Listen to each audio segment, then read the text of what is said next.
Penduduk di Jalan Melur, Sungai Buloh Country Resort Selangor resah berikutan kehadiran babi hutan yang semakin kerap memasuki kawasan perumahan. Masalah yang berlarutan sejak hampir 2 tahun lalu semakin menjadi-jadi 2 bulan kebelakangan ini apabila haiwan itu bergerak dalam kumpulan besar. Aslina Abu Bakar Terpadang melihat sendiri masalah dialami penduduk.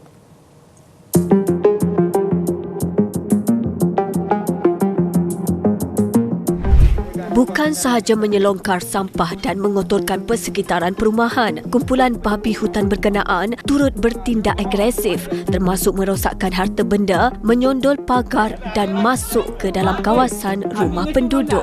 Sebaik saya tiba di lokasi ini, saya mendapati lebih daripada 10 ekor babi berkeliaran di kawasan ini dan antara perkara khianat yang dilakukan oleh haiwan ini adalah dengan merosakkan tanaman penduduk di kawasan perumahan ini.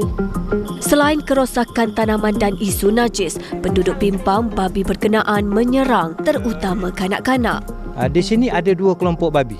Yang satu kumpulan tu dia datang dengan anak-anak dia sampai 10 hingga ke 15 ekor.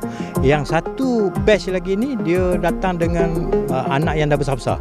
Yang kita perhatikan sekarang ada 2 ekor yang paling besar. Ini yang kita takut. Sebab yang 2 ekor ni apa yang kita ni dulu maknanya apa yang kita perhatikan memang babi ni yang kalau yang besar tu memang diganas. Apa yang kita risau sini dia takut jenis babi ni jenis babi hutan lah, babi hitam ni kan. Dan dalam keadaan dia terserempak dia mungkin menyerang kita lah.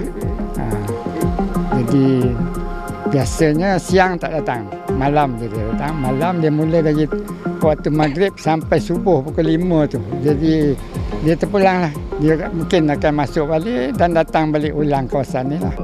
Sebelum ini, babi hutan berkenaan hanya berada di kawasan hutan berhampiran. Namun penduduk percaya kehadiran haiwan itu berkemungkinan berpunca daripada penerokaan hutan untuk projek pembangunan di kawasan berhampiran. Selain babi hutan, penduduk juga berdepan ancaman monyet liar dan ular.